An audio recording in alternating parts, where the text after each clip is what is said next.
भारत दुनिया का सबसे बड़ा लोकतांत्रिक देश कहलाता है, लेकिन सवाल यह है, क्या सिर्फ चुनाव होना ही लोकतंत्र है? क्या जनता की आवाज सच में सुनी जा रही है? और क्या हमारा लोकतंत्र पहले से ज्यादा मजबूत हो रहा है या तो धीरे धीरे कमजोर हो रहा है?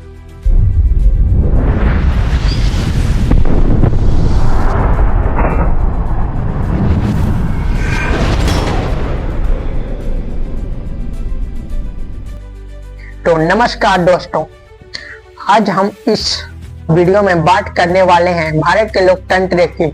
आज इस वीडियो में ना सरकार की तारीफ होगी और ना ही अंधा विरोध होगा। सिर्फ तथ्य, इतिहास और लॉजिक के माध्यम से बात करेंगे। वीडियो में अंत तक बने रहिए, क्योंकि मैं आपसे एक जरूरी सवाल पूछने वाला हूँ।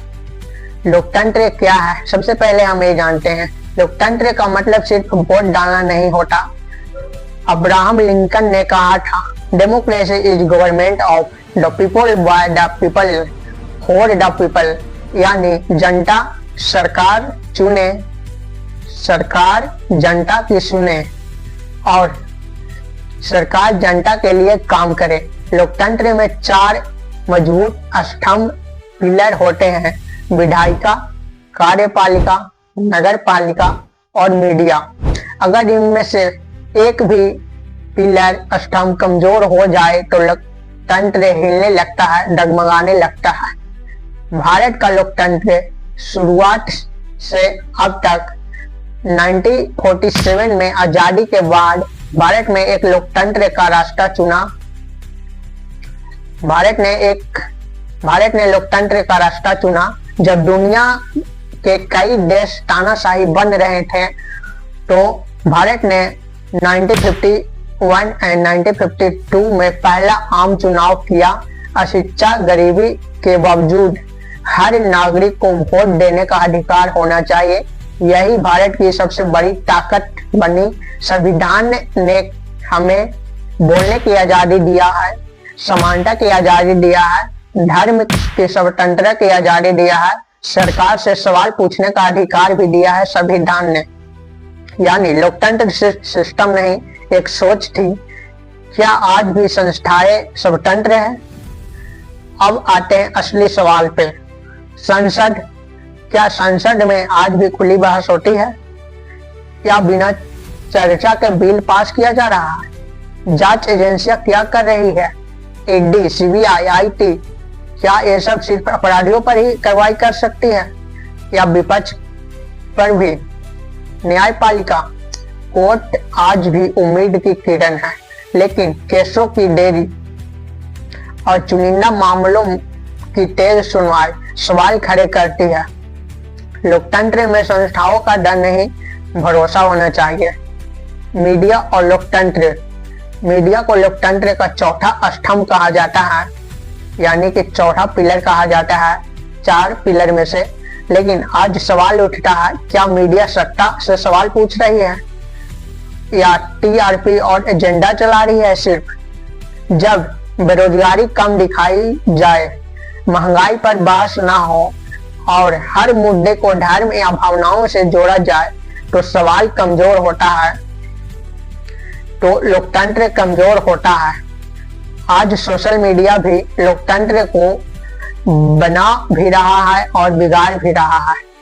चुनाव लोकतंत्र की आत्मा कहा जाता है। भारत में चुनाव आज भी होते हैं, यह एक सकारात्मक बात है। लेकिन सवाल ये है, क्या चुनाव बराबरी के मैदान में हो रहे हैं? पैसा, मीडिया और मशीनरी का असर कितना है?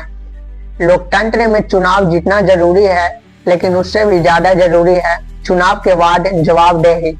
जनता की भूमिका क्या है लोकतंत्र में? अब सबसे जरूरी हिस्सा, लोकतंत्र सिर्फ सरकार से नहीं मरता, कई बार जनता की चुप्पी से भी मरता है। अगर हम सवाल नहीं पूछेंगे, हम सिर्फ नफरत की राजनीति देखेंगे, हम सिर्फ चुनाव के समय जागेंगे, तो लोकतंत्र कमजोर होता है। इसीलिए शिक्षित नागरिक बनो, जागरूक सोच रखो, तभी मजबूत लोकतंत्र बनेगा भारत का। तो क्या भारत का लोकतंत्र खतरे में है? नहीं, सच्चाई ये नहीं है। सच्चाई ये है, भारत अभी लोकतंत्र खोया नहीं है, लेकिन खतरे का संकेत जरूर है। लोकतंत्र एक स्विच नहीं है जो एक दिन में खत्म हो जाएगा, बंद हो जाएगा। यह धीरे धीरे कमजोर होता जा रहा है। जब सवाल पूछना देशद्रोह बन जाए, जब आलोचना को दुश्मनी समझा जाए, भारत का एक लोकतंत्र सरकार से ज्यादा हम पर निर्भर करता है।